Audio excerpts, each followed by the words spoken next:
Just a reminder, we are going to continue our Beauty Health at Home virtual experience next year. So we will continue to have Mindfulness Mondays, our Wellness Wednesdays, and our Fitness Fridays. So if you're interested in learning more about our virtual events, you can visit parkinson.org/PD Health.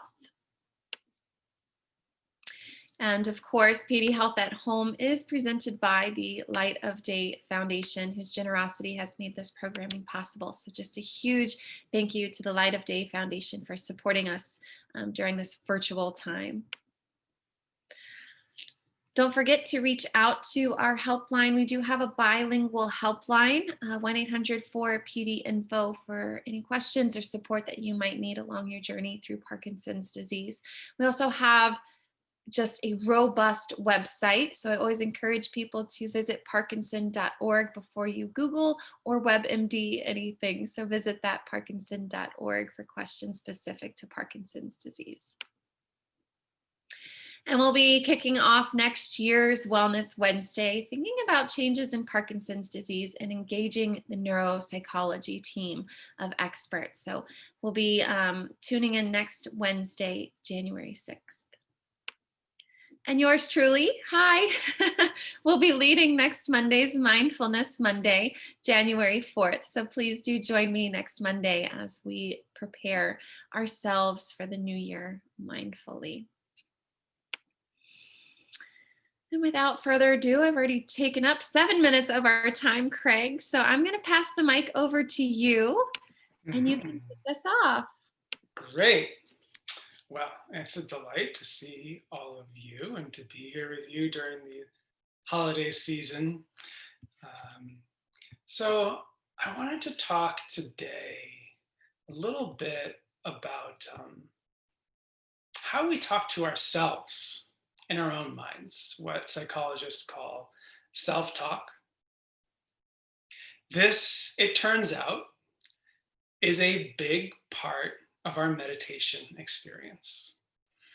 So, for those of us who have been coming to Mindfulness Mondays for the last 9 months, we might have experienced this, that when we sit down, maybe close our eyes, bring awareness to the breath or the body.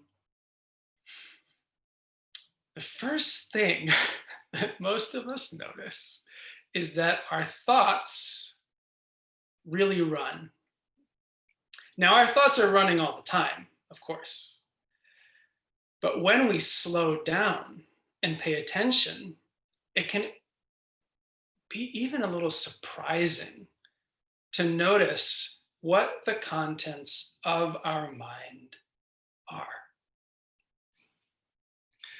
So for some of us, maybe it's pleasant.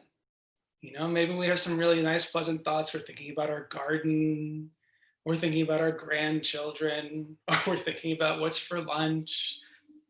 For others of us, though, we might notice a kind of underlying self-criticism, or an underlying an atmosphere, a kind of subtle atmosphere of difficulty. Our thoughts are like a little difficult for us, maybe. And this was certainly, very certainly, my experience when I was learning to meditate when I was young. And then actually for a very long time as a meditator, there was this kind of underlying sense of, I'm not really doing it very well.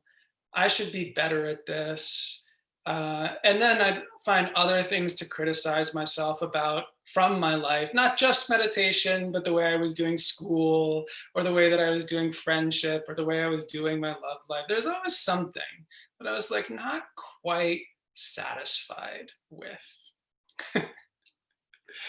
And so then I sat a retreat with a meditation teacher who I really love. His name is Pascal Auclair.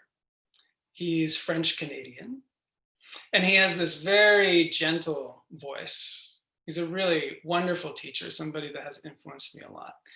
And on this retreat, Pascal talked about how he talks to himself.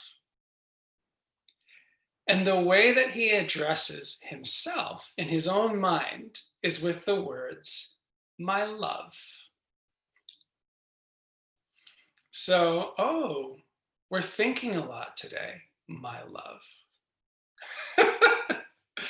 Oh, that was a pretty serious mistake that you made at work yesterday, my love. Right?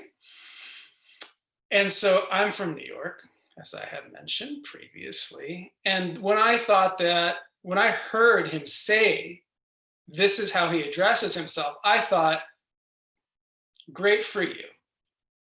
You know, you're a French Canadian with a gentle voice. How wonderful that you can address yourself as my love. I will never. Like, I could never address myself that way. I could never call myself my love based on where I grew up and, you know, just my cultural conditioning. It seemed impossible. But I thought after a few days, well, but what if I just called myself my friend, right? That's like a little bit less sappy, right? Maybe my friend, you know?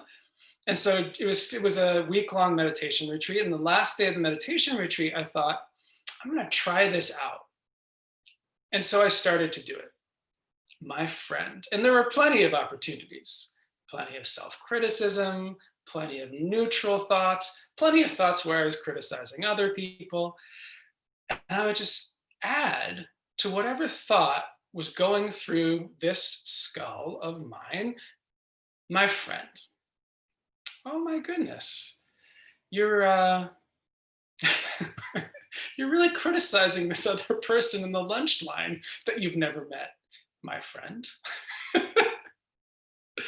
And I brought this with me into my days. At that time, I was getting my PhD in counseling psychology. I had a lot of work, a lot of stress, a lot of busyness. But whatever I was doing, I built this habit of addressing myself as my friend. Like, could I really, genuinely make friends with this body, with this heart, and with these wild thoughts that never quite seem to stop? Could I do that? And so I did that for a few months, my friend. And I got very comfortable with that. I thought, what if I tried it? I mean, just for a day, what if I tried calling myself my love? Oh my goodness. And so I did that. I had to push through a little bit. There was so much resistance. Like, there's nothing I dislike more than sappiness. But I did it, my love, my love. Just built the habit. My love, my love, my love. And then I realized, whoa, something's happening here. Like, the atmosphere, the background of my mind state started to shift. And I started to notice, okay, I did it for another day, and I did it for another day. And then I had done it for a week. It started to get like, okay, a little more natural. And after a few weeks, I realized this is not only shifting the atmosphere of how I speak to myself, this is actually shifting the way that I speak to others. You know, I'm married. I noticed that my voice was a little different. The voice was changing in my head, and then the voice was coming out a little differently, actually, into the room. And Devon noticed it. She's like, oh, something's happening here. Something's changing around your speech. And now it's become my habit. And sometimes I'm a little embarrassed to admit this, but this is now the way that I speak to myself and the way that I think about others. My love. My, my dear political opponent. My goodness, do I disagree with everything you think, my love. So it's a kind of like um, a way of being that I've tried to adopt through my meditation practice, and then extending out into all of the areas of my life, work and friendship, politics, God help us, all of it. And so I wanted to just bring that into our conversation today. As we do, we're going to do a really basic meditation, just a meditation on the breath. And as we do this really basic meditation on the breath, see if you can notice the kind of atmosphere in your mind, right? And let me say very clearly, there's no requirement for your atmosphere to be sunny. It's not what this is about. And it doesn't shift like that, like the moment that you say the right thing. There's no password that opens a good mood, right?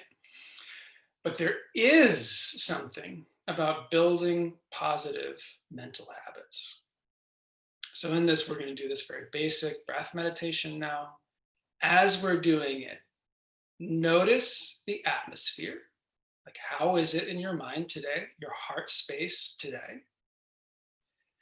And if it feels comfortable to you, if it's something you'd like to experiment with, you might just intentionally speak to yourself a little bit using some of these phrases like, my friend. Like, okay, we're meditating now, my friend. Oh, I got completely lost in thinking about the past, my friend, right? Or if you're comfortable with my love, it took me months, but maybe you can just go to it right away. Oh, I'm really angry at my sister-in-law. You're really angry at your sister-in-law, my friend. That thing she said over Christmas was really, really upsetting. I don't have a sister-in-law. Just as an example. So just bringing in this sense of warmth, bringing in this sense of kindness for yourself, seeing if it shifts the atmosphere at all over time. So we'll do a little bit of meditation here. You can find a comfortable posture just in your chair where you are. You don't have to have a very special meditation posture.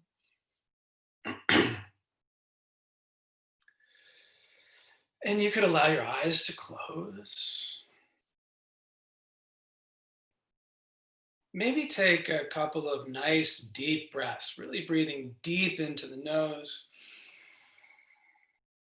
breathing out through the mouth.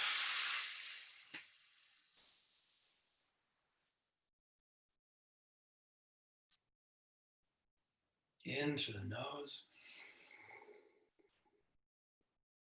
out through the mouth.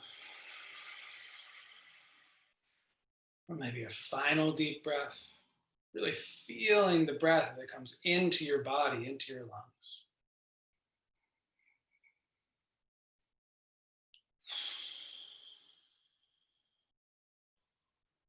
And then allowing a warm awareness to begin to settle in your body. There's just this sense of friendliness that you can bring to the physical sensations. This living body with its pleasures and its pains. In places where you feel comfortable and uncomfortable.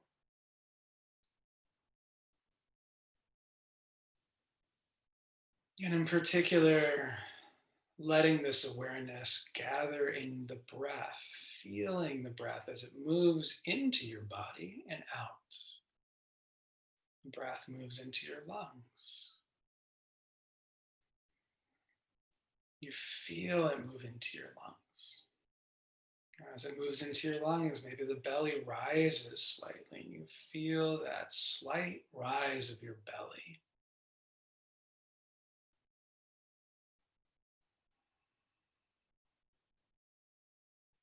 Maybe you can feel the breath as it comes into your nose or into your mouth and then out again.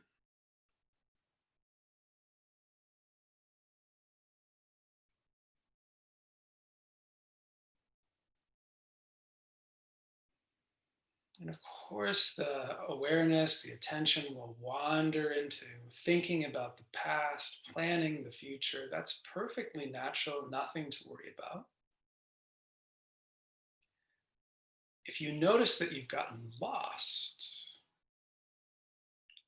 just come back. Really come back to this moment, this breath, knowing that each breath is entirely unique, has never happened, will never happen quite like this again.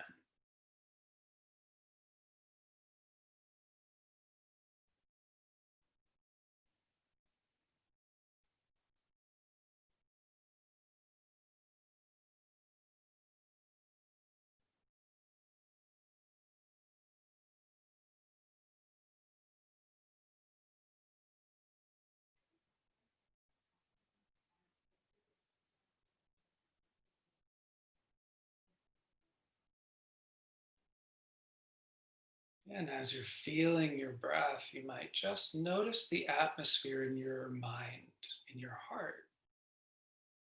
What's the weather like today? In your mind, in your heart.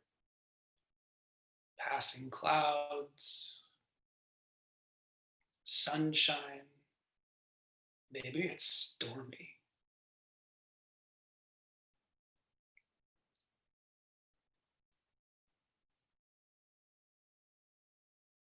Just recognizing what it is, not trying to get rid of anything. You're not pushing out the difficulty. It's kind of a warm, friendly acceptance.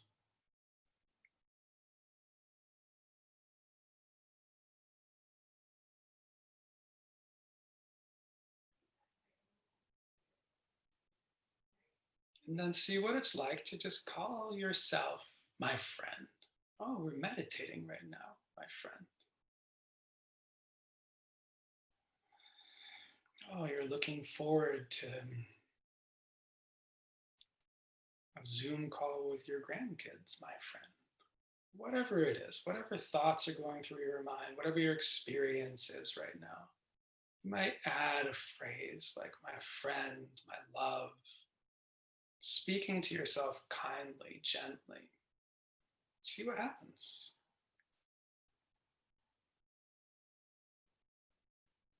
Could be that you have a lot of resistance to speaking this way.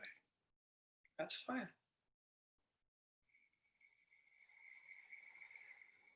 Could be that it improves your mood a little. That's fine.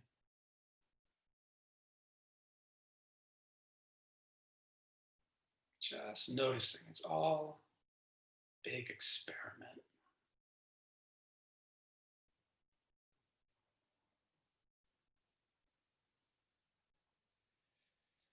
Yeah, now take a deep breath. Breathe in through the nose, out through the mouth. You can open your eyes, let the body move. Let the body stretch. I like to roll my shoulders a little bit if you can do that. And of course, it's nice to do this exercise of training the mind in friendliness when you're meditating. And it's even better to do this in your daily life when you're maybe cooking a meal or talking to a caretaker or watching TV or whatever it is in your days. Sort of tracking, like, what is my self talk? How do I usually talk to myself? And what would it be like to just very gently insert friendliness without big expectations and without trying to like change anything? It's just like drops in a bucket, just little by little, seeing if the atmosphere can be played with. So I left 5 minutes for question and answer. And I'm very curious just to hear how that was for you. Uh, all reactions are welcome. I hated that. Perfect. Wonderful. I want to hear about it. I was confused by that. Perfect. I'd love to hear. I loved that. Of course, that's nice too. So we've got the chat open. And you can just type in, if you have access to a keyboard, how was that for you? And maybe if you have a question, be happy to try to answer it.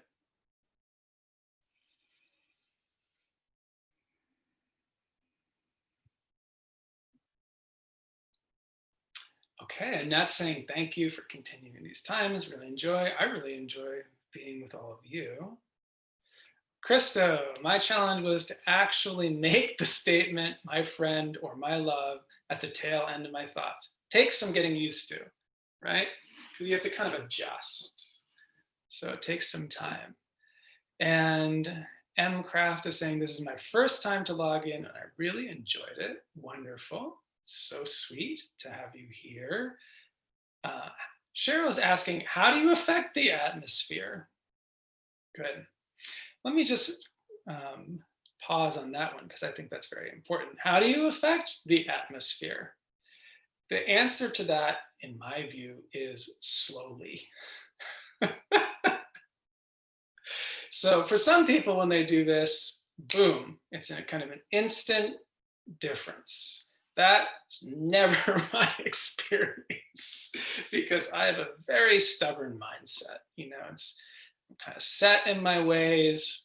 And so the way that I need to do it in any of these activities, any of these little psychological interventions, is do it again and do it again, right? So nothing happens for me usually the first 20, 30, 50 times that I do something like this. Now, of course, you could be totally different from me. But the way it is for me and for most of the people that I work with is it's something that builds very slowly over time. Just like I said, it's like drops in a bucket that fill that bucket until it's overflowing. But the first couple drops, you don't even notice that there's water in the bucket. And that's exactly what this is like. You just do it again, you do it again, you do it again. And then often it's like you start to notice later that something has changed. You might not even notice in the moment. So persistence is the key to how you affect the atmosphere. Brenda's saying, I needed to rub my hands for warming up my thoughts. The result, dark over my eyes, changed to a greener, darker at end of the session. Ooh. I'm interpreting that as kind of pleasant. I don't know if I'm accurate, but that sounds kind of nice to me. Francine said, I almost fell asleep, which is totally fine. If you fall asleep, don't worry. So Phyllis and Pat said, I kind of fell asleep. Is that okay? Yes, that's okay. Usually what I say is, if you fell asleep, it probably means you're tired. So once you wake up, keep doing the practice. If you fall asleep for 10 minutes, great. If you fall asleep for 50 minutes, that's fine too. And when you wake up, you can come back to this kind of like, what would it be like if I just added my friend or my lover? What would it be like if I came back to my breath? Brenda is saying warm thoughts became lively green and joy and laughing was easier. I mean, that seems very nice. Denise, a new experience to talk to myself. I like the positive self-talk. It reminds me of the gratitude meditations, which is my favorite. Gratitude meditations have been so very helpful for me. Absolutely. Cheryl, I'm stubborn too. I'm so glad I'm not alone. Barbara, relaxing with others now that we are stuck in our houses is rewarding by joining up with you all. Love matters, and it's nice to have a new friend. I think this matters the most in 2020. I cannot agree more. Brenda, I called myself Dear Heart, and will do for the rest of the day. Great. Come up with your own phrases, right? Don't be limited by what I'm saying. Whatever works for you is what works. I think we are at the end of our time. It is just so delightful to spend time with all of you. And I think Krista is going to be on with all of you for the next few times. And then Devon and I will be guests, I think quarterly. So we'll come and say hi. But Krista is going to be doing a lot of these teachings, so you'll get to spend a lot more time with her, which I think will be very, very fun. And Happy New Year to all of you. Thank you so much. I'll pass it back over. Thanks, Craig. Yes, so Devon and Craig will be joining us intermittently throughout next year. So I know how special and how much they both mean to all of you. So I made sure that we keep them engaged with our Parkinson's mindful community here. I am working around the clock on something a little special for you guys, and I'm hoping that our communications team is able to get it out to you. So I am creating an intention setting mindful meditation for us to do together on the 1st of January. So this will be a pre-recorded video that you can stream on your own time. And I'm hoping that you will receive it on January 1st. If you don't get it in your box, in your inbox, we will practice it on January 4th. So there's a lot of moving parts to get those emails out to you guys, specifically just to our mindfulness group. So everybody who's attended our Mindfulness Monday session will receive that email. If I can't manage to get it all organized and set up for you guys by January 1st, we will definitely practice this intention setting on the 4th of January when we all come back together. So just some closing statements. I want to thank Craig for always showing up and coming to lead us through these beautiful sessions and helping and support us to cultivate this mindful practice during this very, very unique, challenging, in different times. So I sincerely appreciate you and Devon this year. You both have encouraged myself to get formal training in meditation. And so I'm very excited to be sharing the practice with our Parkinson's community here further. And lastly, I just want to thank all of you for continuing to show up, and for you who are showing up today, for just showing up today. I appreciate you guys for coming. I know it's a busy, strange time of year right now, but you committed to your practice, whether you've been cultivating it over the past few months, or if you're just beginning it today, you did it. So I am so grateful for each of you being here today.